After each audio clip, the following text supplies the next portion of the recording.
semuanya, selamat datang kembali di Priseman. Masih bersama saya Victor.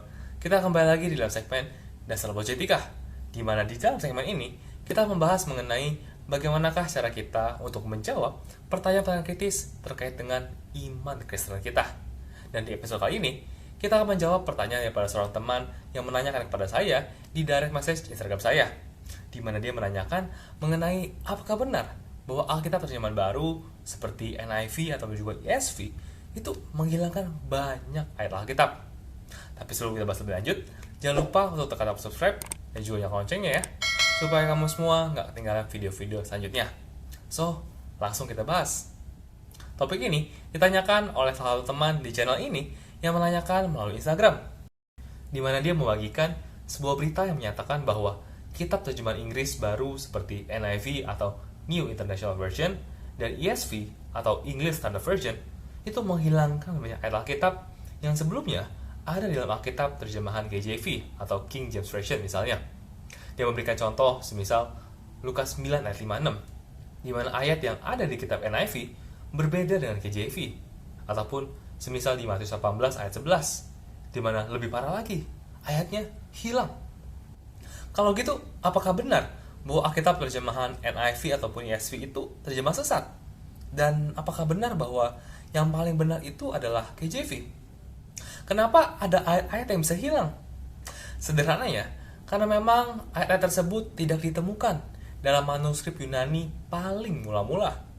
Kita perlu ingat bahwa Alkitab terjemahan KJV itu diterjemahkan pada tahun 1511, di mana sejak saat itu hingga saat ini sudah banyak ditemukan manuskrip baru yang lebih mula-mula dibandingkan manuskrip Textus Receptus yang digunakan di dalam Alkitab terjemahan KJV.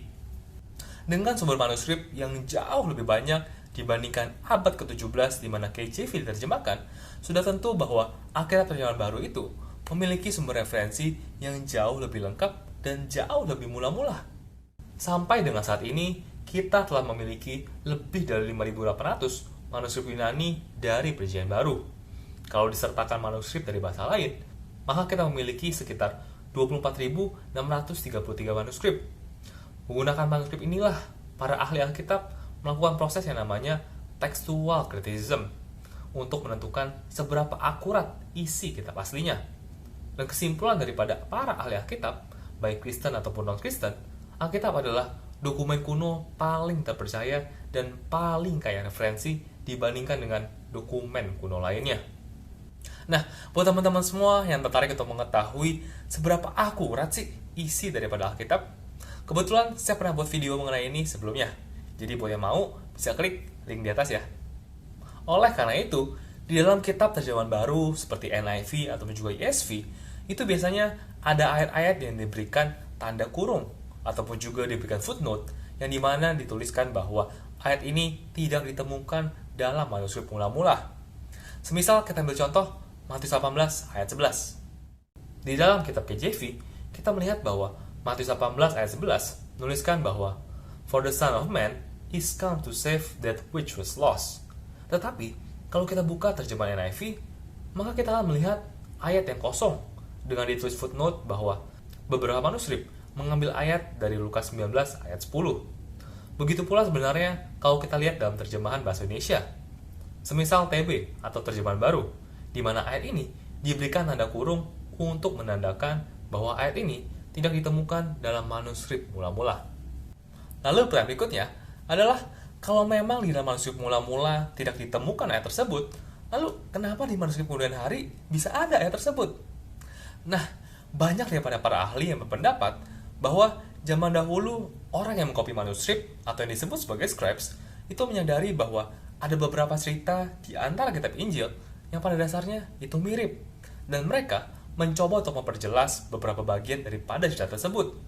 Mari kita ambil contoh semisal Matius 18 ayat 11. Pertama, mari kita lihat ayat Lukas 19 ayat 10, di mana merupakan ayat kepada Zakheus yang menyatakan bahwa Yesus datang untuk menyelamatkan yang hilang. Lalu, kalau kita kembali ke Matius 18, kita melihat bahwa Matius 18 ayat 6 sampai 10 sedang membahas mengenai peringatan kepada penyesat dan tentang penyesatan. Lalu Matius 18 ayat 12 sampai 14 berbicara mengenai topik yang lain, yaitu domba yang hilang. Disinyalir bahwa pengkopi manuskrip yang dipakai oleh KJV mencoba untuk memberikan kata penyambung untuk masuk ke Matius 18 ayat 12-14 yang berbicara mengenai topik domba yang hilang dengan memasukkan ayat dari Lukas 19 ayat 10. Dan juga kalau kita telusuri ayat-ayat yang lain, kita akan menemukan bahwa penambahan ayat ini sebenarnya juga berasal daripada ayat lain di dalam Alkitab dan tidak berpengaruh dengan doktrin-doktrin yang sudah ada. Karena saya percaya bahwa Roh Kudus menjaga doktrin Kristenan sehingga firman Tuhan itu terjaga untuk seluruh manusia di bumi. Jadi kesimpulannya, penambahan ataupun juga pengulangan ayat ini bukanlah masalah terjemahan mana yang paling benar ataupun juga mana yang sesat, tetapi untuk menentukan berdasarkan penelitian manuskrip dan juga ilmu pengetahuan, manakah isi yang paling sesuai dengan naskah asli Alkitab. Oke guys, sekian dulu buat episode kali ini. Semoga episode kali ini bisa membantu kalian semua ya. Thank you guys for watching. See you in the next episode. Tuhan Yesus memberkati.